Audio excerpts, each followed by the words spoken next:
Mobil miliaran itu hanya lecet sedikit. Tapi dari lecet itulah, seorang bos besar kehilangan egonya. Dan menemukan hati paling jujur yang pernah ia temui. Di sebuah jalan desa sempit, takdir mempertemukan dua dunia. Yang seharusnya tak pernah bersinggungan. Deru mesin mobil sport hitam itu terdengar tidak pada tempatnya di tengah sunyi jalan desa. Suaranya menggelegar, memantul di antara sawah yang menguning dan pepohonan kelapa yang berdiri malas diterpa angin sore. Mobil itu jelas bukan milik orang desa. Catnya mengilap, bodinya rendah, dan setiap detailnya memancarkan kemewahan yang berlebihan untuk jalan berbatu penuh lubang ini. Di balik kemudi, duduk seorang pria muda dengan wajah tegang. Namanya Raka Pratama, seorang bos muda yang namanya sering muncul di majalah bisnis. Di usianya yang belum genap 35 tahun, ia sudah memiliki perusahaan properti bernilai triliunan. Hidupnya terukur, terencana, dan nyaris sempurna, kecuali satu hal, hari ini. Kenapa GPS bodoh ini malah bawa aku ke sini? Gumam Raka kesal sambil mengeratkan rahangnya. Seharusnya ia sudah tiba di lokasi proyek 1 jam lalu. Namun aplikasi penunjuk arah itu justru mengarahkannya ke jalan pintas yang katanya lebih cepat. Tanpa memberi peringatan bahwa jalan tersebut hanyalah jalur desa sempit yang bahkan sepeda motor saja harus berhati-hati melaluinya. Raka menginjak rem perlahan saat mobilnya terguncang keras. Batu-batu kecil memantul ke kolong mobil, membuat jantungnya ikut melonjak. Baginya, mobil ini bukan sekadar kendaraan. Nilainya miliaran rupiah. Ia memesannya khusus dari luar negeri, dan menunggu hampir setahun untuk memilikinya. Ini gila, desisnya. Saat ia mencoba memutar balik, dari arah berlawanan tiba-tiba muncul sebuah gerobak kayu tua, didorong oleh seseorang yang tampak tergesa. Jalan terlalu sempit untuk dua kendaraan. Raka menekan klakson keras-keras. Suaranya memekakkan telinga desa yang biasanya sunyi. "Woye! Awas!" teriaknya, meski sadar orang di depan belum tentu mendengar dari balik suara mesin mobil. Terlambat.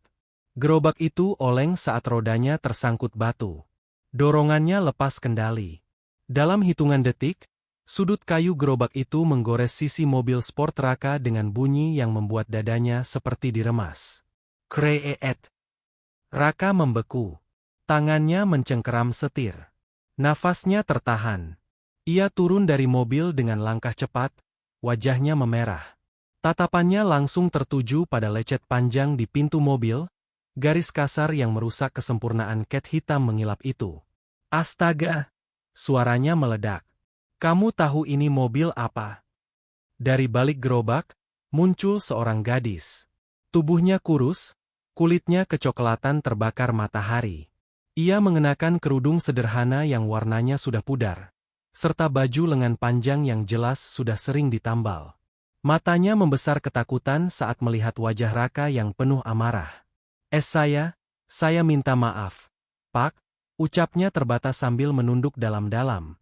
Raka tertawa pendek, penuh emosi. "Minta maaf? Kamu pikir minta maaf bisa menghapus lecet ini? Ini mobil miliaran." Beberapa warga mulai keluar dari rumah mereka. Bisik-bisik terdengar. Mereka melihat mobil mewah itu, lalu menatap gadis desa tersebut dengan wajah iba. "Pak, sudah, namanya juga orang desa." Salah satu warga mencoba menengahi. Namun gadis itu justru mengangkat kepalanya. Matanya berkaca-kaca, tapi suaranya berusaha tegas. "Itu salah saya, Pak. Saya tidak lihat. Kalau memang harus ganti, saya akan bertanggung jawab." Kalimat itu membuat Raka terdiam sesaat. Ia menatap gadis itu dari ujung kepala sampai kaki. Tidak ada kebohongan di matanya. Tidak ada usaha untuk kabur. Bahkan saat jelas-jelas ia tak mungkin mampu membayar kerusakan mobil semahal ini, gadis itu tidak lari dari tanggung jawab. Seorang warga berbisik di belakangnya, "Sudah, enduk, orang kaya begitu, nggak mungkin peduli. Kabur saja." Namun gadis itu menggeleng pelan. "Tidak, Pak. Kalau salah ya harus jujur." Entah kenapa, kalimat sederhana itu menusuk sesuatu di dada Raka. Ia sudah bertahun-tahun hidup di dunia yang penuh kepalsuan. Senyum palsu rekan bisnis, janji palsu mitra, bahkan pengkhianatan orang yang pernah ia percaya. Dan sekarang, di jalan desa yang nyaris terlupakan, ia mendengar kejujuran yang begitu polos. Raka menghembuskan napas panjang. Amarahnya belum hilang, tapi hatinya mulai goyah. Ia menatap kembali lecet di mobilnya, lalu ke wajah gadis desa itu. "Nama kamu siapa?" tanyanya dingin. Nama saya, Alia, Pak." Raka mengangguk pelan. Ia belum tahu bahwa goresan di mobil miliaran itu bukanlah kerugian terbesar hari ini. Justru sebaliknya, lecet itulah yang akan mengantarnya pada sesuatu yang tak pernah bisa dibeli dengan uang. Dan di titik itulah, takdir mulai mengubah arah hidup mereka berdua. Angin sore berembus pelan di jalan desa itu, namun suasana justru terasa semakin berat. Raka berdiri mematung di samping mobil sportnya, sementara Alia masih menunduk dengan kedua tangan saling menggenggam di depan dada. Gerobak kayu tua itu terdiam di sampingnya, seolah menjadi saksi bisu dari kesalahan yang baru saja terjadi. Beberapa warga mulai berkerumun. Wajah mereka menunjukkan campuran rasa penasaran dan kekhawatiran. Mereka tahu betul, orang di depan mereka ini bukan orang sembarangan. Mobilnya saja sudah berbicara banyak. Orang seperti ini biasanya tidak mau tahu alasan. Yang penting kerugian diganti. "Pak," suara seorang ibu parubaya terdengar lirih. "Anaknya memang orangnya jujur, Pak. Dari kecil nggak pernah macam-macam." Raka menoleh cepat. Tatapannya tajam, namun tidak lagi sekeras sebelumnya. "Jujur atau tidak, mobil saya tetap lecet," ucapnya dingin. Alia mengangkat kepalanya perlahan. Matanya merah, namun tidak ada air mata yang jatuh. Ada sesuatu di wajahnya, keteguhan yang tidak dibuat-buat. "Saya tidak menyangkal itu, Pak," katanya pelan tapi jelas. "Kalau Bapak mau bawa saya ke polisi, saya siap. Kalau harus kerja buat ganti rugi, saya juga siap." Kalimat itu membuat beberapa warga terkejut. Ada yang menarik napas panjang, ada yang menggeleng tak percaya. "Endok, jangan bicara sembarangan," bisik seorang pria tua. "Orang kota begitu, bisa hidupmu susah." Namun Alia tetap berdiri di tempatnya. Ia tahu risikonya. Tapi ia juga tahu satu hal. Lari tidak akan menghapus kesalahan. Raka menatap gadis itu lebih lama sekarang. Ia mencoba mencari-cari tanda kepanikan palsu, akting, atau niat buruk. Tapi yang ia temukan hanyalah kejujuran mentah. Kejujuran yang bahkan terasa naif. "Kamu tahu berapa biaya cat ulang mobil ini?" tanya Raka tiba-tiba. Alia menggeleng. "Tidak, Pak. Tapi berapapun itu, saya akan berusaha." Raka tertawa pendek, bukan mengejek, melainkan heran. "Berusaha dengan apa?" "Gerobak ini." Ia menunjuk gerobak kayu di samping mereka. "Atau penghasilan jualan yang bahkan mungkin tidak cukup buat makan sebulan." Kata-kata itu menusuk. Alia menelan ludah. Dadanya terasa sesak, tapi ia tetap menjawab. "Saya tahu saya miskin, Pak. Tapi saya tidak mau jadi orang yang lari dari kesalahan hanya karena saya tidak punya apa-apa." Sunyi. Bahkan suara jangkrik pun seolah berhenti. Raka merasakan sesuatu bergetar di dadanya. Perasaan yang sudah lama tidak ia kenali. Ia teringat masa lalunya sendiri. Saat ia masih bukan siapa-siapa. Saat ia juga pernah dipandang kecil dan tak berarti. Seorang pemuda desa mendekat dan berbisik ke telinga Alia. "Kalau kamu kabur sekarang, nggak akan ada yang nyalahin." Alia menoleh, lalu menggeleng pelan. "Kalau saya kabur, saya akan terus merasa bersalah." Raka menghela napas panjang. Ia berjalan mendekati mobilnya, menyentuh lecet itu dengan ujung jarinya. Catnya rusak, memang. Tapi entah kenapa, amarah yang tadi membuncah perlahan mengendap. Ia menoleh kembali ke arah Alia. "Kamu tinggal di mana?" "Di ujung desa, Pak. Rumah kecil dekat sawah." "Apa yang kamu bawa di gerobak ini?" tanyanya lagi. "Sayur-sayuran, Pak. Mau saya jual ke pasar sore." Raka mengangguk. Lalu, tanpa diduga siapapun, ia berkata, "Kalau kamu benar-benar mau bertanggung jawab, ada cara lain." Alia mendongak. Cara lain. Raka memasukkan kedua tangannya ke saku celana. "Kamu ikut saya ke kota. Sementara, bekerja di rumah saya. Sampai saya rasa kerugian ini impas." Desa itu seketika gempar. "Apa? Ke kota? Kerja di rumah orang kaya?" Alia sendiri terdiam. Jantungnya berdetak kencang. Kota adalah dunia yang sama sekali asing baginya. Ia belum pernah pergi sejauh itu. Belum pernah meninggalkan desa lebih dari sehari. Suaranya bergetar. "Saya tidak pernah ke kota, Pak." "Itu bukan masalah saya," jawab Raka datar. "Masalahnya sekarang, kamu mau tanggung jawab atau tidak?" Alia menggigit bibirnya. Ia menoleh ke warga desa, ke orang-orang yang selama ini mengenalnya. Ada yang memandang khawatir, ada yang iba, ada pula yang menggeleng seolah berkata, "Jangan." Namun bayangan lecet mobil itu kembali terlintas di kepalanya. "Saya mau," katanya akhirnya. "Kalau itu memang cara Bapak." Raka mengangguk pelan. "Baik. Kita berangkat besok pagi. Bereskan urusanmu hari ini." Alia mengangguk. Tangannya gemetar, tapi tekadnya bulat. Saat Raka masuk kembali ke mobilnya, ia tidak sadar bahwa keputusan yang barusan ia buat bukan sekadar soal ganti rugi.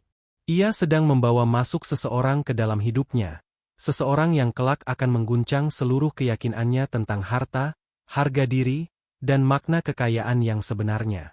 Dan Alia, gadis desa dengan gerobak kayu tua itu, sama sekali belum tahu bahwa kejujurannya hari ini akan mengubah jalan hidupnya selamanya. Malam itu, desa terasa lebih sunyi dari biasanya. Alia duduk di beranda rumah kayu kecilnya, menatap sawah yang menghitam tertelan gelap. Lampu minyak di sampingnya berkedip pelan, seolah ikut ragu dengan keputusan besar yang baru saja ia ambil. Angin malam membawa aroma tanah basah dan jerami, aroma yang selama ini menjadi bagian dari hidupnya. Besok pagi, ia akan pergi ke kota. Bukan untuk liburan. Bukan untuk sekolah. Tapi untuk menanggung kesalahan. Dan entah kenapa, perasaannya campur aduk antara takut, cemas, dan pasrah. "Alia?" Suara ibunya terdengar dari dalam rumah. Alia menoleh. Wanita itu keluar sambil membawa secangkir teh hangat. Wajahnya penuh garis lelah, tapi sorot matanya lembut. "Kamu yakin mau berangkat?" tanya sang ibu pelan. Alia mengangguk. "Iya, Bu. Aku sudah salah. Aku nggak mau lari." Ibunya duduk di sampingnya. Tangan keriput itu menggenggam tangan Alia erat-erat. "Ibu cuma takut, dunia kota itu keras." Alia menunduk. "Aku juga takut, Bu. Tapi kalau aku nggak berangkat, aku akan terus kepikiran lecet mobil itu. Aku nggak mau hidup dengan rasa bersalah." Ibunya menghela napas panjang. Tak ada lagi yang bisa ia katakan. Ia tahu anaknya terlalu jujur untuk bersembunyi. Keesokan paginya, mobil hitam Raka kembali memasuki desa. Kali ini lebih pelan. Alia berdiri di depan rumahnya dengan satu tas kain kecil.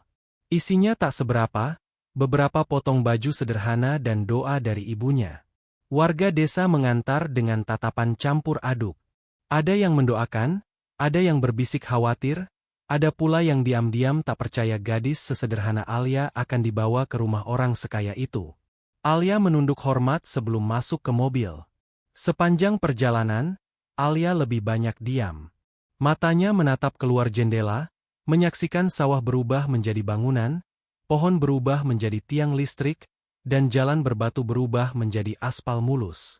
Kota itu terlalu besar. Lampu-lampu tinggi, kendaraan lalu lalang tanpa henti, gedung-gedung menjulang seakan menelan langit. Alia merasa kecil. Sangat kecil. Sementara itu, Raka sesekali melirik ke arah Alia. Gadis itu duduk rapi, tangannya di pangkuan, punggungnya tegak meski jelas gugup. Tidak ada pertanyaan berlebihan. Tidak ada kekaguman palsu. Hanya diam dan fokus. Sesampainya di rumah Raka, Alia terpaku. Gerbang besi tinggi terbuka perlahan. Taman luas terhampar dengan rumput hijau rapi dan air mancur di tengahnya. Bangunan utama berdiri megah, lebih besar dari apapun yang pernah ia lihat. "Masuk," kata Raka singkat. Langkah Alia terasa berat. Setiap langkahnya seperti melewati dunia yang tidak mengenalnya. Para pegawai rumah menoleh saat melihat Alia. Tatapan mereka cepat, menilai dari ujung kepala sampai kaki. Kerudung sederhana, sandal usang, tas kain lusuh. "Dia siapa, Pak?" tanya salah satu pegawai dengan nada heran. "Orang yang akan bekerja di sini sementara," jawab Raka datar. Bisik-bisik mulai terdengar. Alia menunduk, tapi telinganya menangkap semuanya. "Orang desa? Gara-gara mobil lecet itu ya?" Kasihan, tapi juga aneh. Raka menunjukkan kamar kecil di bagian belakang rumah. "Kamu tinggal di sini. Mulai besok, kamu bantu pekerjaan rumah. Jangan macam-macam." Alia mengangguk cepat. "Iya, Pak. Terima kasih." Saat pintu kamar ditutup, Alia duduk di lantai. Dadanya sesak. Dunia ini terasa asing. Namun ia menarik napas panjang. "Aku di sini bukan buat apa-apa," gumamnya pelan. "Aku cuma mau bertanggung jawab." Malam itu, Raka berdiri di balkon kamarnya. Ia memandang kota yang berkilau. Entah kenapa, pikirannya terus kembali pada gadis desa itu. Bukan karena lecet mobilnya, melainkan karena ketenangan aneh yang terpancar dari kejujurannya. Ia tidak tahu alasan pastinya, tapi satu hal jelas. Keputusan membawa Alia ke rumahnya bukan sekadar keputusan logis. Ada sesuatu yang menggerakkan hatinya tanpa ia sadari. Dan di rumah mewah itu, dua dunia yang berbeda telah bertemu. Tanpa mereka sadari, benturan itu baru saja dimulai. Pagi di rumah besar itu datang tanpa suara ayam berkokok. Alia terbangun oleh bunyi lembut pendingin ruangan yang terus menyala. Ia membuka mata perlahan, sempat bingung beberapa detik sebelum menyadari bahwa ia bukan lagi di rumah kayu dekat sawah. Ia duduk, merapikan kerudungnya, lalu menatap sekeliling kamar kecil itu. Bersih, rapi, terlalu sunyi. Alia menarik napas panjang. "Ini hari pertamaku bekerja," batinnya. Ia keluar kamar dengan langkah hati-hati. Lorong rumah itu panjang, lantainya mengilap hingga bayangannya sendiri terlihat. Ia hampir tak berani melangkah terlalu keras. Di dapur, seorang wanita parubaya sedang menyiapkan sarapan. "Kamu Alia, ya?" tanyanya tanpa menoleh. "Iya, Bu," jawab Alia cepat sambil sedikit menunduk. "Saya Bu Sari. Saya yang ngurus rumah ini. Ikuti saya, ya. Di sini ada aturannya." Alia mengangguk patuh. Pekerjaan pertamanya sederhana, menyapu teras belakang dan membersihkan ruang makan kecil yang jarang dipakai. Alia bekerja tanpa banyak bicara. Tangannya cekatan, gerakannya tenang. Ia membersihkan setiap sudut seolah itu rumahnya sendiri. Beberapa pegawai memperhatikannya diam-diam. "Kelihatan lugu," bisik salah satu dari mereka. "Orang desa, paling juga cuma bertahan sebentar," sahut yang lain. Alia mendengar, tapi memilih diam. Saat membersihkan ruang tamu kecil di lantai bawah, Alia menemukan sebuah amplop coklat di atas meja. Ia hendak memindahkannya, tapi tanpa sengaja amplop itu terbuka sedikit. Di dalamnya terlihat lembaran uang rapi, jumlahnya jelas tidak sedikit. Alia membeku. Tangannya gemetar. Ia bisa saja pura-pura tidak melihat. Atau, mengambil satu lembar saja. Tidak akan ada yang tahu. Uang sebanyak itu bahkan mungkin tidak berarti bagi pemilik rumah ini. Namun dadanya terasa sesak. Ia menutup kembali amplop itu perlahan, lalu membawanya ke dapur. "Bu Sari," panggilnya pelan, "saya menemukan ini di ruang tamu. Saya takut salah tempat." Bu Sari menoleh. Saat melihat amplop itu, matanya sedikit membesar. "Oh, itu amplop Pak Raka. Saya kira sudah dipindahkan." Ia mengambilnya lalu menatap Alia beberapa detik. "Kamu nggak buka?" Alia menggeleng cepat. "Tidak, Bu. Saya takut itu bukan hak saya. Busari tersenyum tipis, senyum yang bukan basa-basi. Baik, kamu lanjutkan pekerjaanmu. Dari kejauhan, Raka berdiri di balik pintu setengah terbuka. Ia melihat semuanya. Mendengar semuanya. Ia tidak berkata apa-apa. Tapi ada sesuatu yang bergerak di dadanya. Siang harinya, Alia diminta membantu di dapur. Saat ia mengantarkan minuman ke ruang kerja Raka, tangannya tanpa sengaja menyenggol meja. Gelas hampir jatuh, tapi berhasil ia tahan. Maaf, Pak, ucapnya gugup. Raka menatapnya. Kamu kenapa selalu minta maaf? Alia terdiam sejenak. Karena saya tidak mau merepotkan orang lain, Pak. Jawaban itu sederhana. Tapi bagi Raka, rasanya berat. Ia teringat betapa seringnya orang-orang di sekitarnya bersikap seenaknya, merasa berhak hanya karena dekat dengannya. Alia berbeda. Ia berjalan seolah selalu sadar bahwa dirinya hanya numpang lewat di dunia orang lain. Sore hari, Busari menghampiri Raka. Pak, gadis itu, jujur sekali, katanya pelan. Jarang saya lihat orang seperti itu. Raka mengangguk singkat. Saya tahu. Malamnya, saat Alia selesai bekerja, ia duduk di kamar kecilnya. Badannya lelah, tapi hatinya tenang. Ia merasa satu hari telah ia lewati dengan benar. Di lantai atas, Raka berdiri sendirian. Ia memandang lecet di mobilnya dari jendela garasi. Entah kenapa, lecet itu kini terasa tidak sepenting sebelumnya. Ia mulai bertanya pada dirinya sendiri. Apa yang sebenarnya sedang aku cari selama ini? Dan tanpa ia sadari, hari pertama Alia di rumah mewah itu telah meninggalkan bekas. Bukan di mobil, tapi di hatinya. Hari-hari berikutnya berlalu dengan ritme yang nyaris sama, namun terasa berbeda. Alia bangun paling pagi di rumah itu. Saat langit masih gelap, ia sudah menyapu halaman belakang dan menyiapkan air panas di dapur. Ia bekerja tanpa banyak suara, tanpa keluhan, seolah keberadaannya tidak ingin mengganggu siapapun. Namun justru karena itulah, kehadirannya mulai terasa. Raka yang biasanya berangkat kerja tanpa sarapan, kini mendapati meja makan sudah tertata rapi. Teh hangat tersaji, tidak terlalu manis, pas seperti yang ia suka. Ia tidak pernah memintanya. Tidak pernah menyebutkan seleranya. Siapa yang nyiapin ini? Tanyanya suatu pagi. Alia yang sedang membersihkan sudut ruangan tersentak.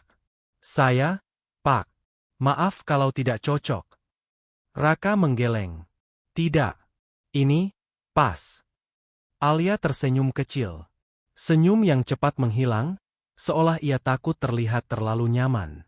Sejak saat itu, Raka mulai lebih sering berada di rumah. Bukan karena pekerjaan berkurang, melainkan karena rumah itu terasa berbeda. Lebih hidup. Lebih tenang. Ia mulai memperhatikan hal-hal kecil. Alia selalu menyisakan porsi terakhir untuk orang lain, selalu membersihkan ulang meski sudah bersih, dan selalu menunduk hormat setiap berbicara. Suatu sore, Raka pulang lebih cepat dari biasanya. Ia menemukan Alia sedang membersihkan rak buku di ruang kerjanya. Itu buku-buku mahal, katanya datar. Alia berhenti, lalu menoleh gugup. Maaf, Pak. Saya pegang pelan-pelan. Raka memperhatikannya. Kamu bisa baca. Alia mengangguk pelan. Sedikit, Pak. Kalau ada waktu. Raka terdiam. Ia mengambil satu buku dan menyerahkannya. Ini. Kamu boleh baca. Asal jangan dilipat. Alia menerimanya dengan dua tangan, seolah menerima barang berharga. Terima kasih, Pak.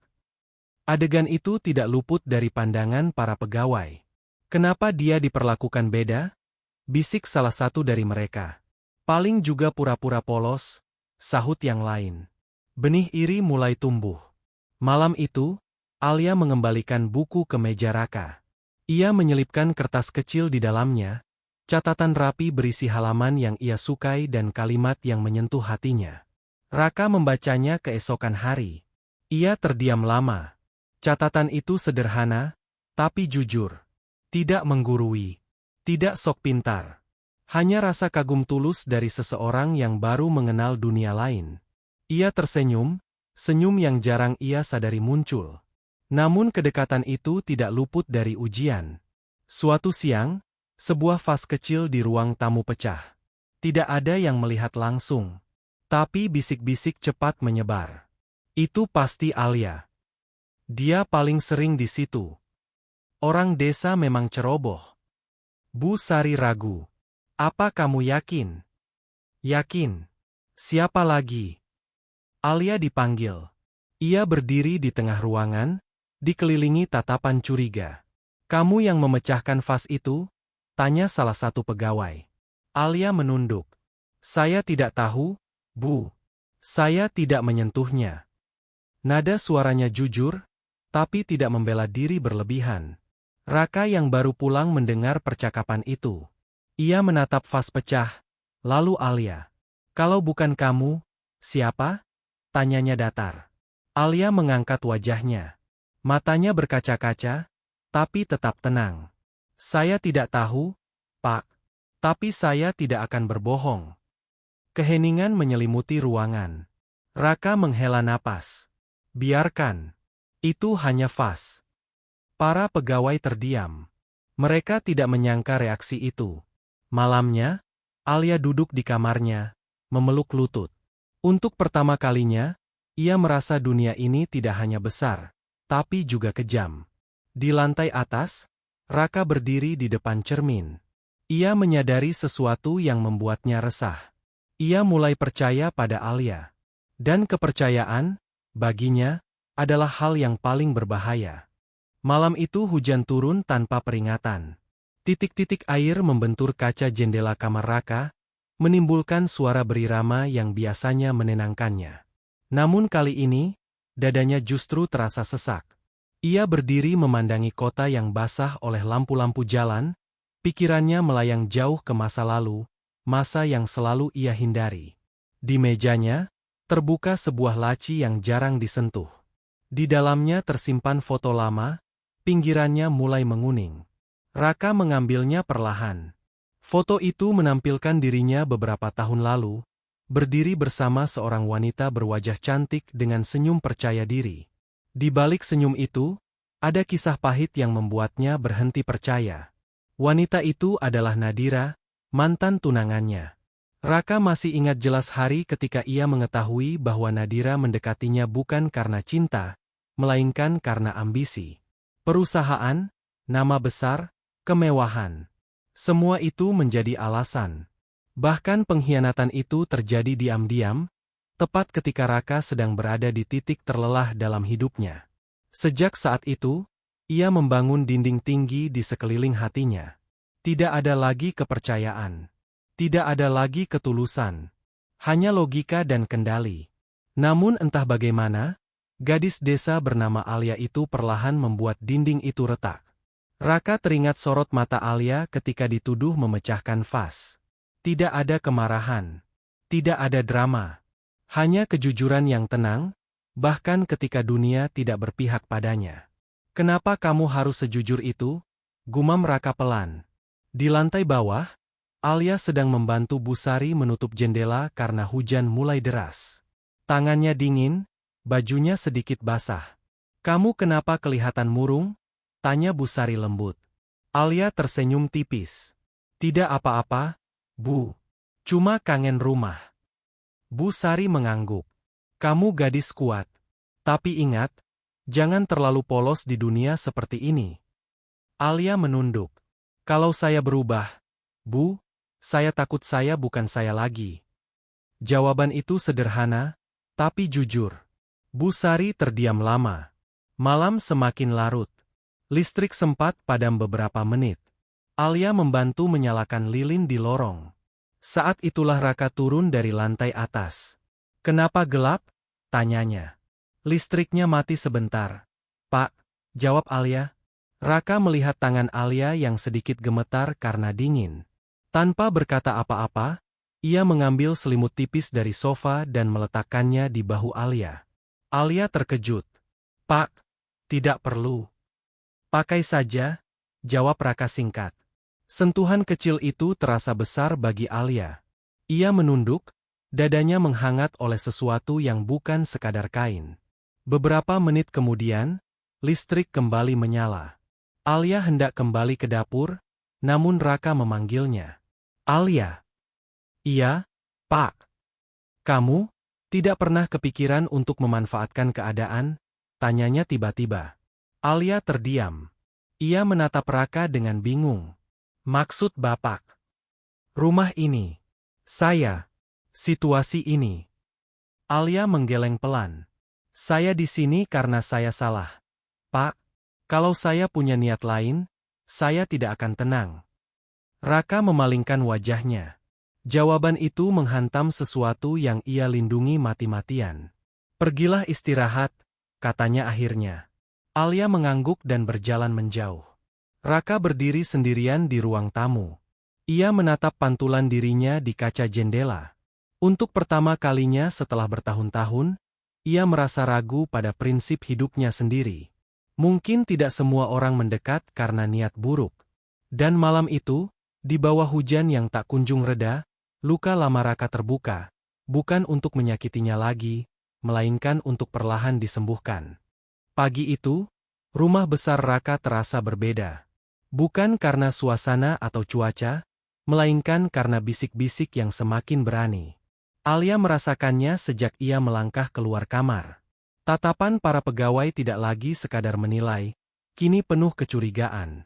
Ia tetap bekerja seperti biasa. Menyapu, membersihkan, membantu di dapur. Namun setiap langkah terasa lebih berat dari hari-hari sebelumnya.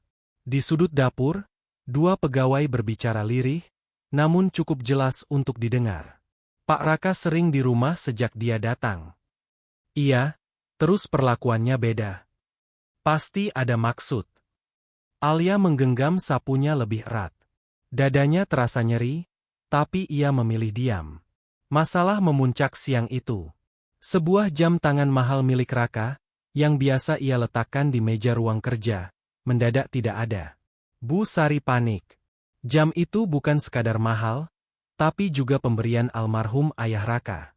Semua yang masuk ruang kerja Pak Raka dipanggil, ujar salah satu pegawai tegas. Alia dipanggil terakhir. Sejak kapan kamu bersih-bersih di ruang kerja Pak Raka? Tanya pegawai itu. Sejak minggu lalu, jawab Alia jujur. Kamu yang paling sering masuk, sahut yang lain cepat. Alia menelan ludah. Iya, tapi saya tidak pernah menyentuh barang-barang pribadi. Lalu jam tangan itu kemana? Nada suara mulai meninggi. Suasana menegang. Beberapa pegawai memandang Alia seolah sudah yakin akan kesalahannya. Tak lama, Raka turun dari lantai atas. Wajahnya kaku. Ada apa? Tanyanya. Jam tangan yang hilang disebutkan. Alia menunduk, dadanya berdebar hebat.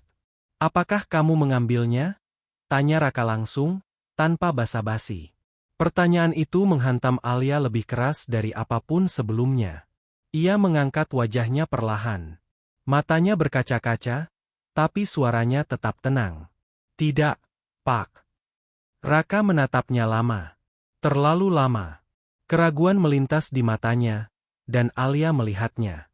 Saat itulah hatinya runtuh. Kalau Bapak ragu, ucap Alia lirih, saya tidak ingin tinggal di sini lagi. Ruangan mendadak sunyi. Alia, jangan bicara begitu, kata Bu Sari cemas. Namun Alia sudah mengambil keputusan. Saya datang ke sini karena tanggung jawab, lanjutnya. Tapi kalau kejujuran saya dipertanyakan, saya lebih baik pergi. Raka terdiam. Ia ingin berkata sesuatu, tapi kata-kata itu tak keluar. Beberapa menit kemudian, salah satu pegawai menemukan jam tangan itu, terselip di laci lain. Kesalahpahaman. Fitnah murni. Namun semuanya sudah terlambat. Alia berdiri dengan tas kecilnya di tangan. Saya minta maaf kalau selama ini keberadaan saya membuat tidak nyaman, katanya pelan kepada semua orang. Terima kasih sudah memberi saya tempat. Alia, tunggu, Bu Sari hendak menahannya. Namun Alia menunduk hormat, lalu melangkah keluar. Raka berdiri kaku. Ia tidak mengejar. Egonya menahannya. Ketakutannya akan pengkhianatan kembali mengikatnya. Pintu gerbang tertutup. Dan untuk pertama kalinya sejak lama, rumah mewah itu terasa kosong. Malam datang. Raka duduk sendiri di ruang tamu. Tidak ada teh hangat. Tidak ada langkah pelan. Tidak ada ketenangan yang selama ini ia rasakan tanpa sadar. Ia menatap meja tempat jam tangan itu ditemukan. Dadanya terasa sesak. Kenapa aku ragu? Dan di kejauhan, Alia berjalan pulang ke dunia yang lebih miskin, namun lebih jujur. Air matanya jatuh untuk pertama kalinya sejak ia datang ke rumah itu. Bukan karena ia disakiti, melainkan karena ia kecewa pada seseorang yang mulai ia percayai. Pagi itu, rumah besar Raka terasa asing.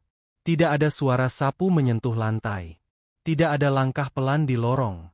Tidak ada aroma teh hangat yang biasanya menyambutnya. Yang tersisa hanyalah kesunyian yang memantul di dinding-dinding megah. Raka berdiri lama di ruang makan. Meja itu kosong. Ia duduk perlahan, menatap kursi yang biasanya diduduki Alia saat menunggu perintah. Dadanya terasa sesak oleh sesuatu yang tidak bisa ia jelaskan. Bu Sari, panggilnya akhirnya. Wanita parubaya itu muncul dengan wajah ragu. Iya, Pak. Dia, benar-benar pergi? Tanya Raka pelan. Bu Sari mengangguk. Iya, Pak. Dan sejujurnya, anak itu pergi dengan hati yang sangat terluka. Raka memejamkan mata. Hari itu ia mencoba kembali pada rutinitas lama. Rapat, telepon, laporan. Namun semua terasa hampa. Pikirannya terus kembali pada tatapan Alia saat ia ragu.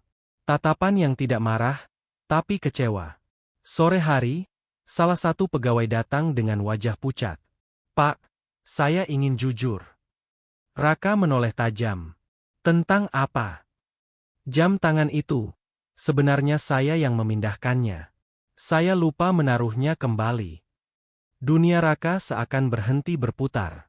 Dan, tentang Alia, lanjut pegawai itu gemetar, kami sering membicarakannya di belakang. Kami iri. Kata-kata itu menghantam Raka lebih keras dari tamparan. Keluar, ucapnya dingin. Sekarang. Setelah ruangan kosong, Raka menjatuhkan dirinya ke sofa. Kepalanya tertunduk, tangannya mengepal. Ia teringat bagaimana Alia selalu jujur, bahkan saat kejujurannya menyakitkan dirinya sendiri. Dan ia meragukannya. Malam itu, Raka membuka laci dan kembali melihat foto lama Nadira. Untuk pertama kalinya, ia menyadari bahwa ia telah menghukum orang yang salah karena luka lama yang belum sembuh. Ia mengambil jaketnya. Siapkan mobil, katanya singkat kepada sopir. Kemana, Pak? Ke desa. Perjalanan terasa lebih panjang dari biasanya. Jalan sempit, gelap, dan sunyi. Namun kali ini, Raka tidak mengeluh. Setiap guncangan di jalan seolah pantas ia terima. Sesampainya di desa, ia berhenti di depan rumah kayu sederhana. Lampu minyak menyala redup. Alia duduk di beranda, menatap sawah, sama seperti malam sebelum ia berangkat ke kota. Raka turun dari mobil. Langkahnya ragu. Alia, panggilnya. Alia menoleh. Wajahnya terkejut. Matanya membesar, lalu kembali datar. Ada apa, Pak? Tanyanya pelan. Aku datang untuk minta maaf. Ucap Raka, suaranya berat. Aku salah. Aku meragukanmu. Alia menunduk. Tangannya bergetar. Terima kasih sudah mengatakan itu, Pak. Aku ingin kamu kembali. Alia menggeleng perlahan. Bukan itu yang saya inginkan sekarang. Raka terdiam. Apa yang saya lakukan bukan untuk imbalan, lanjut Alia. Saya hanya ingin jujur. Dan hari itu, kejujuran saya tidak dipercaya. Kata-kata itu menusuk lebih dalam dari apapun. Raka menunduk. Aku tidak bisa mengubah masa lalu. Tapi aku ingin memperbaiki kesalahanku. Alia menatapnya lama. Untuk pertama kalinya, Raka melihat kekuatan di balik kesederhanaan gadis itu. Malam itu, di desa yang sunyi, Raka menyadari satu hal yang pahit. Uang bisa membeli apa saja, kecuali kepercayaan yang telah ia hancurkan. Pagi itu Raka datang ke desa dengan cara yang berbeda. Tidak ada deru kendaraan, tidak ada klakson bersahutan. Yang terdengar hanyalah ayam berkokok, langkah kaki di tanah lembab, dan suara air mengalir di parit kecil di pinggir sawah. Raka berdiri di tepi jalan desa, menghirup udara pagi yang asing namun menenangkan. Ia tidak langsung pulang ke kota. Malam sebelumnya, Alia tidak mengusirnya. Ia juga tidak menerimanya sepenuhnya. Ia hanya berkata, "Kalau Bapak mau mengerti saya, lihatlah hidup saya." Dan pagi itu, Raka melihatnya. Alia bangun lebih awal dari matahari. Ia membantu ibunya menyiapkan dagangan sayur, mengikat ikatan kecil dengan rapi. Tangannya cekatan, wajahnya tenang. Seorang tetangga datang membawa ember air. "Alia, terima kasih ya kemarin sudah bantu ibu saya," katanya. Alia tersenyum. "Tidak apa-apa, Bu. Kalau kita bisa bantu, kenapa tidak?" Raka menyaksikan dari kejauhan. Tidak ada kamera. Tidak ada panggung. Alia tetap sama, jujur dan sederhana, bahkan saat tidak ada siapapun yang menilai. Siang harinya, Raka mengikuti Alia ke balai desa. Alia mengantarkan makanan untuk seorang kakek yang tinggal sendirian. Rumahnya reot, atapnya bocor. "Kamu sering ke sini?" tanya Raka pelan. Alia mengangguk. Beliau tidak punya siapa-siapa. Raka melihat kakek itu tersenyum lebar saat Alia datang. Senyum yang tulus, yang tidak bisa dibeli dengan apapun. Disitulah Raka merasa kecil. Ia teringat betapa seringnya ia memberi sumbangan besar, namun jarang mengenal siapa yang menerima. Sementara Alia memberi hal kecil, tapi hadir sepenuhnya. Sore hari, hujan turun ringan. Raka duduk di beranda rumah Alia. Tidak ada sofa empuk, hanya bangku kayu panjang. Namun untuk pertama kalinya, ia merasa benar-benar duduk, bukan sekadar singgah. "Alia," ucap Raka akhirnya. "Aku baru sadar. Aku punya segalanya, tapi tidak tahu cara hidup seperti kamu." Alia tersenyum kecil. "Saya tidak punya apa-apa, Pak. Saya hanya menjaga apa yang saya punya." Raka menunduk. Kata-kata itu sederhana, tapi menghancurkan dinding terakhir di hatinya. "Aku tidak akan memaksamu kembali," lanjut Raka. "Tapi aku ingin belajar percaya lagi." Alia menatapnya lama. "Kepercayaan tidak diminta, Pak. Ia dibuktikan." Raka mengangguk. "Aku akan buktikan." Saat matahari tenggelam di balik sawah, Raka tahu, lecet di mobil miliaran itu adalah hadiah terbaik yang pernah ia dapatkan. Karena tanpa lecet itu, ia tidak akan pernah menemukan berlian sejati. Bukan di tambang, bukan di brankas, melainkan di hati seorang gadis desa yang jujur. Dan keyakinannya kini bulat. Jika ada sesuatu yang layak ia jaga seumur hidup, itu bukan hartanya, melainkan Alia. Pagi itu, desa kembali diselimuti cahaya keemasan. Kabut tipis perlahan menghilang dari permukaan sawah, menyisakan embun yang berkilau seperti butiran perak. Raka berdiri di depan rumah Alia, mengenakan pakaian sederhana, tanpa jas mahal, tanpa jam tangan mewah.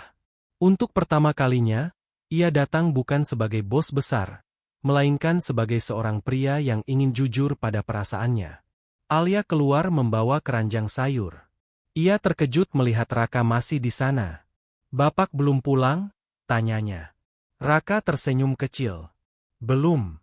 Aku ingin menyelesaikan sesuatu." Alia meletakkan keranjangnya. Ada jeda hening di antara mereka, hening yang tidak canggung, tapi syarat makna. "Alia," kata Raka pelan, "aku dulu mengira kekayaan adalah perlindungan. Aku mengira dengan uang, aku bisa mengendalikan segalanya, termasuk rasa sakit." Alia mendengarkan tanpa menyela. "Tapi kamu datang, dengan kejujuran yang bahkan tidak mencoba mengesankan siapapun. Dan aku takut," lanjutnya. "Takut percaya lagi." Raka menunduk. "Aku minta maaf. Bukan hanya karena meragukanmu, tapi karena hampir kehilanganmu." Alia menarik napas panjang. Matanya berkaca-kaca. Saya tidak marah, Pak. Saya hanya ingin dihargai sebagai manusia. Raka mengangguk. Dan aku ingin belajar menghargai itu. Setiap hari. Ia melangkah satu langkah lebih dekat. Tidak memaksa. Tidak menggurui. Aku tidak akan menjanjikan hidup sempurna, katanya jujur.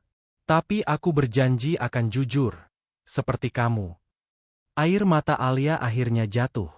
Bukan karena sedih, melainkan karena didengar. Beberapa waktu kemudian, Raka kembali ke kota. Namun kali ini, ia tidak kembali sendiri. Ia sering pulang ke desa, membantu memperbaiki jalan, membantu warga tanpa nama perusahaan, tanpa kamera. Dan Alia, perlahan membuka kembali hatinya. Hubungan mereka tumbuh pelan, tanpa kemewahan berlebihan. Tanpa pamer. Hanya kehadiran dan kepercayaan. Suatu hari, Raka membawa mobil sportnya kembali ke desa. Lecet itu masih ada. Kenapa tidak dicat ulang? Tanya Alia heran. Raka tersenyum. Itu pengingat bahwa sesuatu yang terlihat sebagai kerugian bisa jadi awal dari keberuntungan. Di depan rumah sederhana itu, Raka berlutut. Bukan dengan cincin mahal, melainkan dengan kalimat yang jujur. Alia, maukah kamu menjadi rumah untuk hatiku yang selama ini tersesat? Alia tersenyum sambil menangis. Ia mengangguk. Lecet mobil miliaran itu tak pernah hilang. Namun dari sanalah Raka menemukan berlian yang sesungguhnya. Bukan di balik kemewahan, melainkan di hati gadis desa yang jujur. Dan sejak hari itu, ia tahu. Kekayaan terbesar bukan apa yang dimiliki, melainkan siapa yang berjalan bersamamu. Dari sebuah lecet kecil pada mobil miliaran, kita belajar bahwa tidak semua kerugian adalah kehilangan. Kadang, Tuhan mempertemukan kita dengan kejadian sederhana untuk menunjukkan siapa yang benar-benar berharga. Terima kasih sudah menemani cerita ini sampai akhir. Jangan lupa subscribe, like, dan bagikan kisah ini agar lebih banyak orang belajar tentang kejujuran dan ketulusan. Tulis pendapatmu di kolom komentar dan nyalakan lonceng notifikasi agar tidak ketinggalan cerita berikutnya.